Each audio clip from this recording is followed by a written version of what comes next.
This is an AMI podcast. Who in the world am I? Ah, that's the great puzzle. Welcome to AMI Audiobook Review, the weekly podcast where we chat all things audiobooks. I'm your host, Ramya Amuthan, and here with a quote right at the start of the show was Lewis Carroll. You might recognize this one because it's from Alice in Wonderland, and it was a really, really nice watch. Because I didn't read it. But it was a really nice watch and really wonderful. And I know we said we were only going to feature quotes from children's books throughout August, but you know what? We squeezed in one more because though it is September, the start of September, we're in Labor Day weekend now and everybody's celebrating and enjoying that last little bit of time off before school starts, before fiscal year starts for some of our adult friends. And just in general, you know, we're on the last leg of summer, so why not celebrate with one last weekend feeling like a kid? Now, let's move to our Sela homepage. Let's take a glance at that. We have our featured titles at the very, very top. You Made a Fool of Death with Your Beauty by Akwiki Emizi. This is a contemporary romance. You can also read River of the Gods by Candice Millard, Adventures and Explorers. Check this one out. And the last title up there is All the Things We Don't Talk About by Amy Feltman. And this is Family Stories. Now, speaking of Labor Day, I wanted to come to you, Nisreen. There's some of us who love enjoying a particular tradition during Labor Day. Maybe it's the CNE. If you're in the GTA, CNE is a huge Labor Day fun fest, and that's down at the exhibition right near the water, Lake Ontario, Ontario Place area.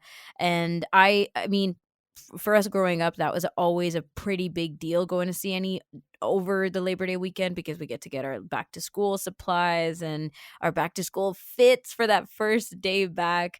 But as I got older, it wasn't really a thing anymore. I mean, you could squeeze it in anytime, but I still enjoy the vibe of CNE on that last Labor Day weekend. Nazreen, is that a thing for you? Did you guys grow up with CNE on Labor Day weekend, or was there something else you enjoyed doing? To be honest, I've never been to the CNE before. No, full stop? I swear to you, I've never been. Wow. And I was talking to my friend that I really want to go this year before it closes. Yeah. I want to experience it. There's so many things I'm like reading about the CNE, and I just wanted to experience. But for Labor Day weekend, we kind of just chill and spend it with the family. Get together, You know, it's our like last moment before it gets all hectic again. But yeah, so it's more of a laid back for us. That's a nice way to spend it, especially because it is that last weekend before Mm-hmm. you get into the school and everything else. And you're like pretty recently out of school, so it's memorable, right? Yeah, That last weekend. yeah.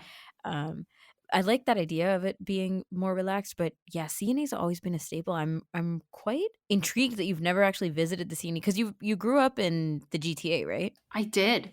Yeah, And there's yeah. just some things that I've never experienced as a Torontonian. Not happy Well, I about mean, that. the food building alone. Like, even if you don't do the air show or all the other Yeah. different things, the food building alone is the reason why I try to hit the CNE at least once a Okay. year. So here's where I want to ask you a question. When you go to the CNE, what's your go-to kind of snack to get? Because I've heard interesting things about their food. Tiny Tom's. Yeah. No, for me, it's Tiny Tom's because I don't get it any other time of the year or any other place. I know some people do the funnel cake, but that's more of a Wonderland thing for me. And man, it's been a long time since we went to Wonderland. Can you Side believe note. it's like $15? Yo, Yeah. trust me. The prices alone is a reason why not to go. But anyways, it's neither here nor there. Um, but yeah, Tiny Tom's donuts are an absolute CNE. Like as soon as I go there, I feel like I'm already fantasizing about the smell of the donuts, and then I have to go search I out. can't wait to try those Yeah, they're types of so cute. interesting, crazy foods at the CNE. Oh yeah, there's also other stuff like, you know, stuff that people don't want to eat. I don't know, But or they eat. try if they're pretty Like, it adventurous. Yeah, doesn't like sound pickled. appetizing, but they eat anyway because Nah. it's the aesthetic. Exactly. The pickled ice cream challenge. I think That's what Brock I was Richardson. gonna mention. I heard something pickled ice cream. Is that was an actual thing? That was a thing before the pandemic. The pickled ice cream was the rage. Like if you go and you try Mm, it out, you have to brag about it. And so Brock Richardson, host of the Neutral Zone on AMI, he did try out pickled ice cream. ugh. I just don't know why. I don't know why he would have done that. Did he say But whatever. yay or nay? Nay. I mean, If so, I don't I think mean, I met who would anybody who ever said say yay to it. yay? But Ugh.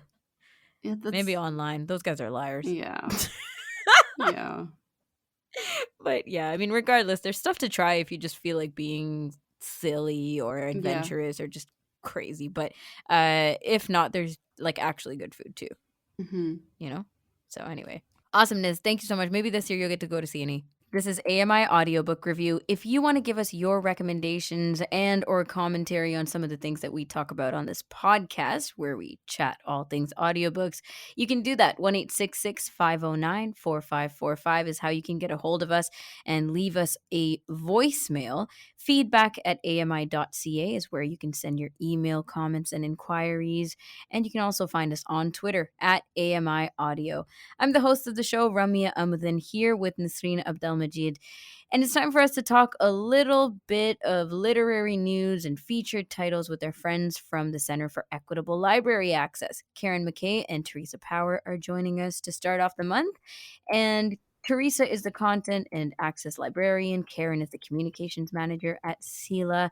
And it's always a pleasure to start off the month with you guys. How's it going? We're great, thanks. Good, good. So, Karen, let's start with that literary news I was talking about. Where do you want to get this going? Well, I'm sure folks will know this story because it's been in the news since it happened. So, in mid August, a man stabbed author Salman Rushdie. He was getting ready to present at a event in New York, and he was rushed on stage by a man who stabbed him repeatedly, severely injuring him. He was rushed to hospital, and he's been doing better since. But really, it was a shocking event. So folks will probably know Rushdie because his most famous novel, The Satanic Verses, has actually drawn death threats from Iran's leaders in the 1980s, and it's been the center of all kinds of chaos and tragedy since it's been published. The situation's sort of come to a head, I think, with this particular event, and it actually has spawned other threats. J.K. Rowling had some online threats that the police are, I believe, still investigating, death threats against her just because of tweets she put out in support of Rushdie. So it's sort of emblematic of some of the challenges that we're facing in our society these days with regards to the ability to have conversations that not all folks are willing to listen to people who have different views. So it's the Satanic Verses was a very controversial book. 45 people were killed in riots following the publication of the book in Rushdie's hometown in Mumbai. In 1991, the Japanese translator of the book was stabbed to death. In 1993, the book's Norwegian publisher was shot 3 times. And actually, it's caused international issues as well. The United Kingdom and Iran broke off diplomatic relations over the book in 1989. So it's had a huge impact, and Rushdie's lived under death threats his whole life.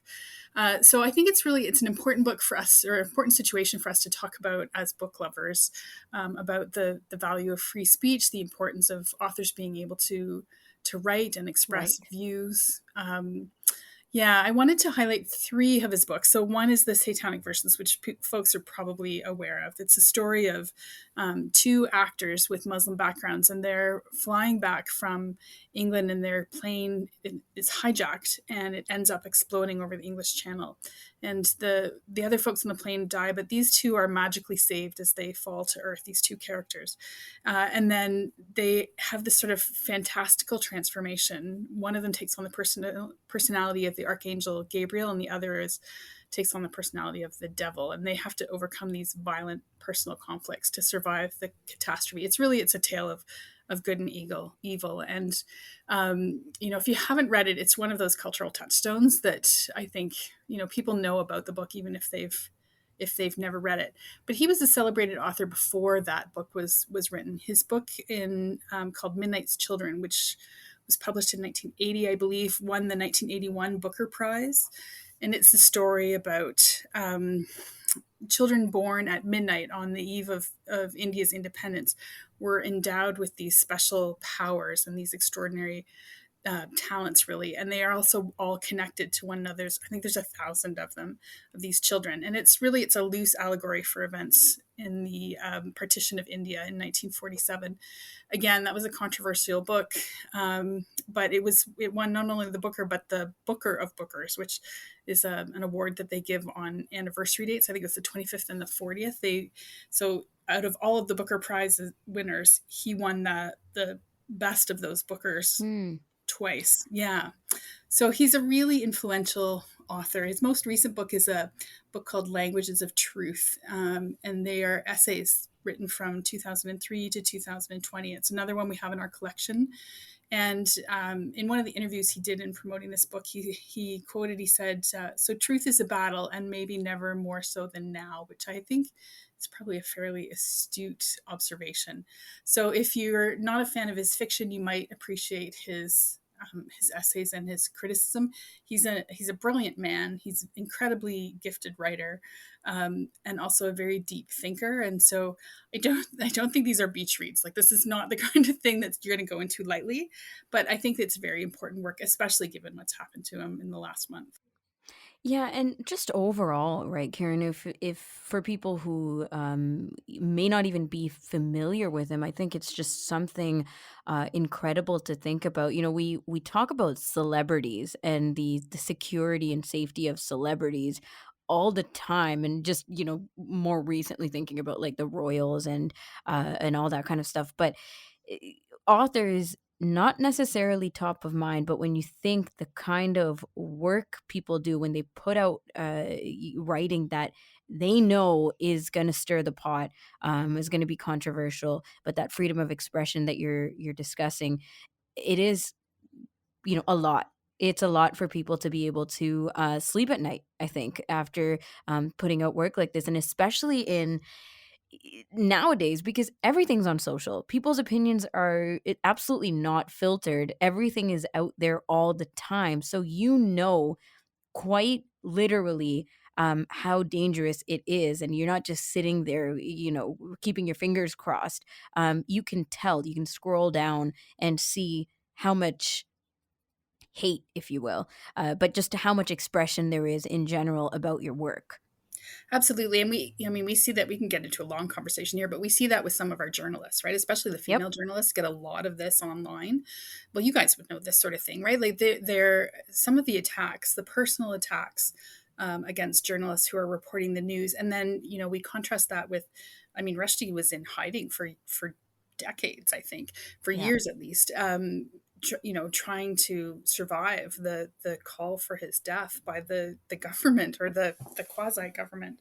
And so, it's frightening. It's amazing to me that he hasn't been injured before, given the depth of feeling around his writing. But it's sad to me that, this is where we are right now as a society.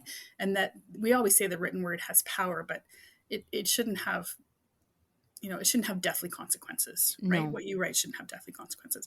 So, sorry, it's not a super light topic to start with, but I think it's an important one, right? As lovers of books and as readers, we need to be thinking about what we're reading and the people that are producing it, and why it's important that they have the freedom to do that.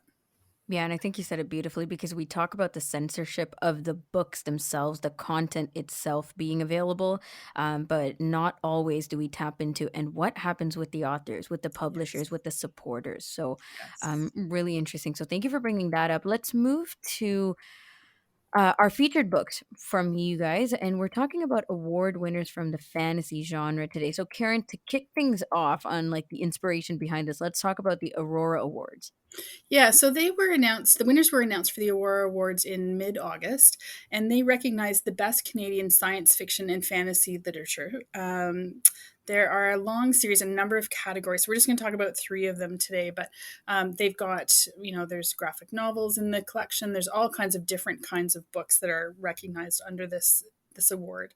The finalists are nominated by members of the Canadian Science Fiction and Fantasy Association. It's a pretty prestigious award, and so we're going to talk about 3 today that were award winners.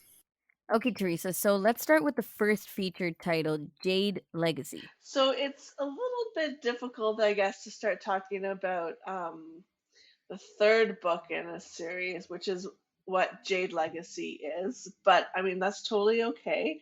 It's the third book in an epic fantasy trilogy called the Green Bone Saga.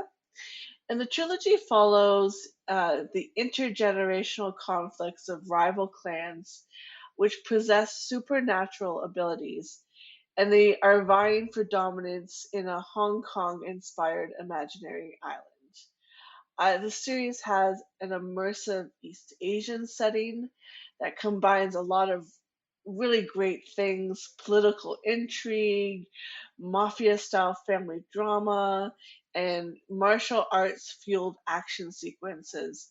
And this is a sweeping story. It really truly is a saga about family, about loyalty, honor, and sacrifice.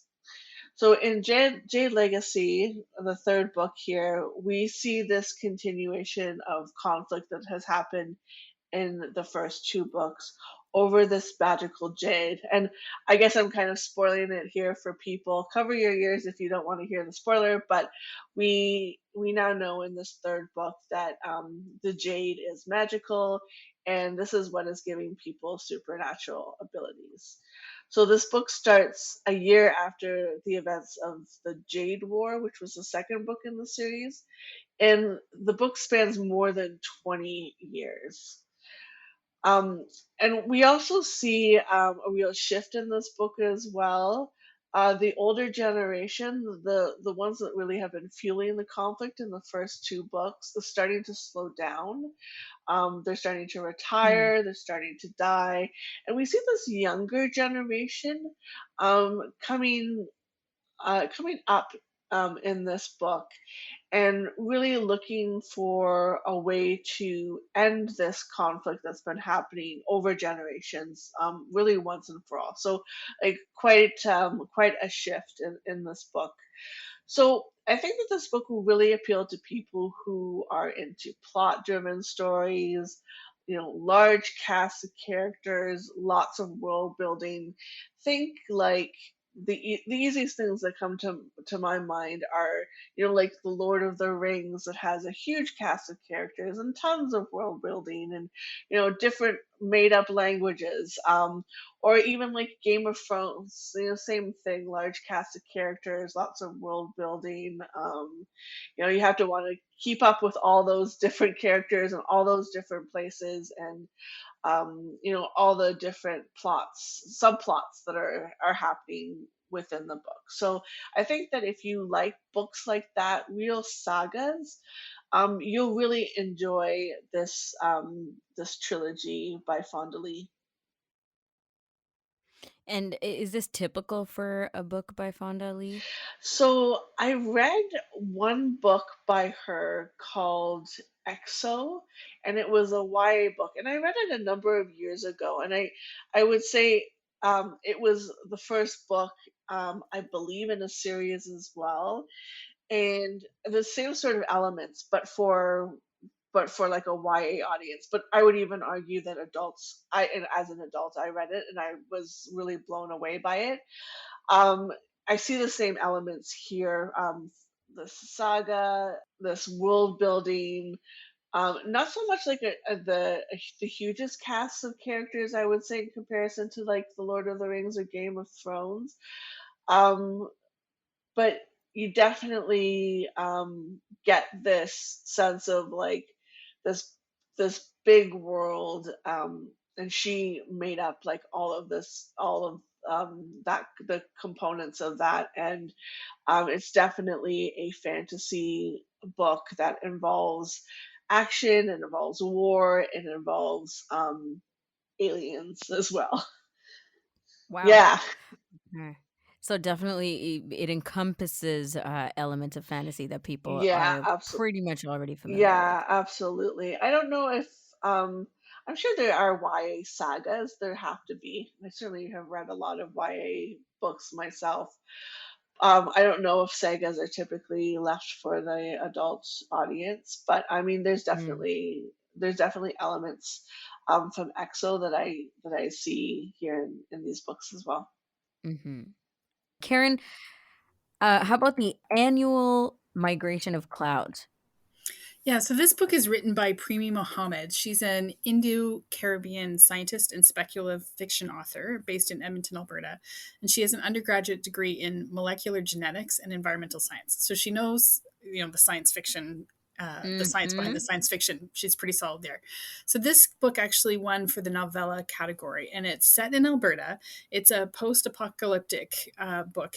Climate disasters have wreaked havoc on the continent. There's food shortages, industry has ceased, all the infrastructure, the electricity and water, all of that has sort of crumbled, and there's very little for folks to rely on. Many people are also affected by this disease called, which is the short form is called CAD, and it's this mysterious mind altering fungus that invades and has a symbiotic relationship with its host, so much so that it will actually protect the host from danger. So the book's kind of out there. The main character is a young woman. Her name is Reed, and she carries this parasite.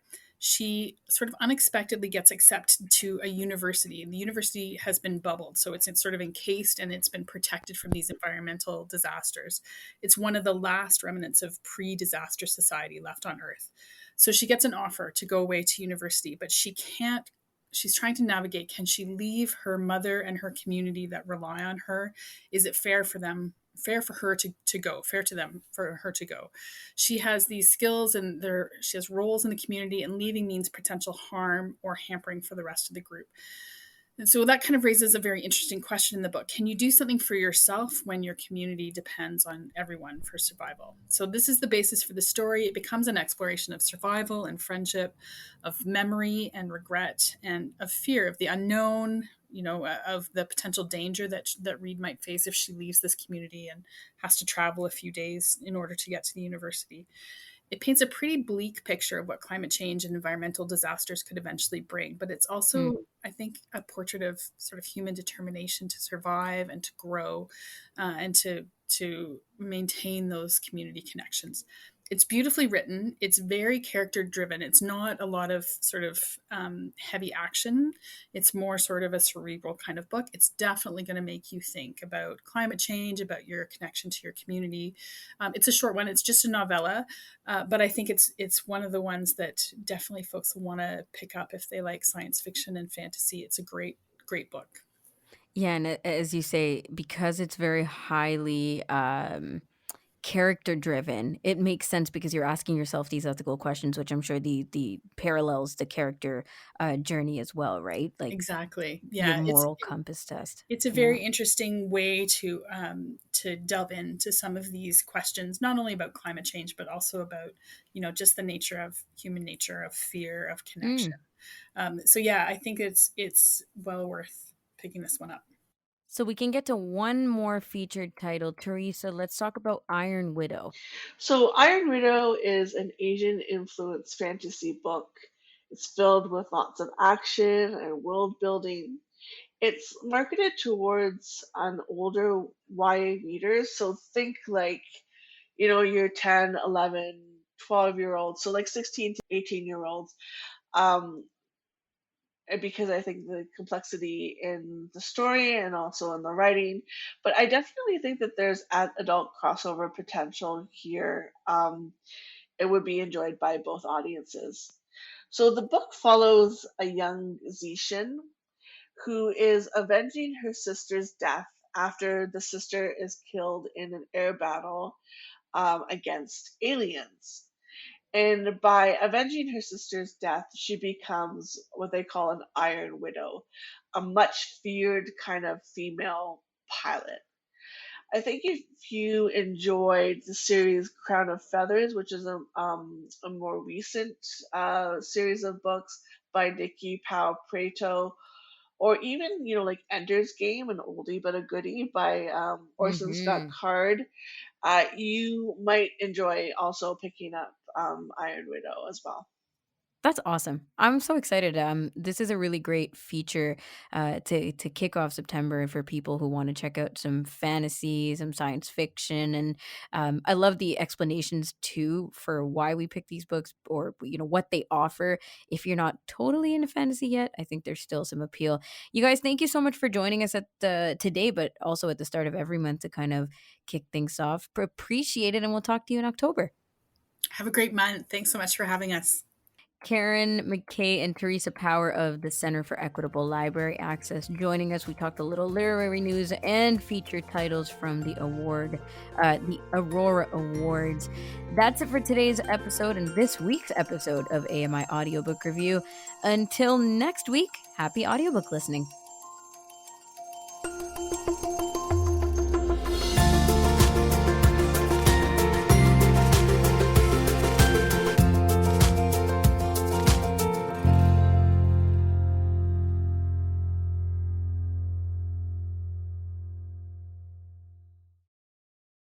This was an AMI podcast. For more accessible media, visit ami.ca.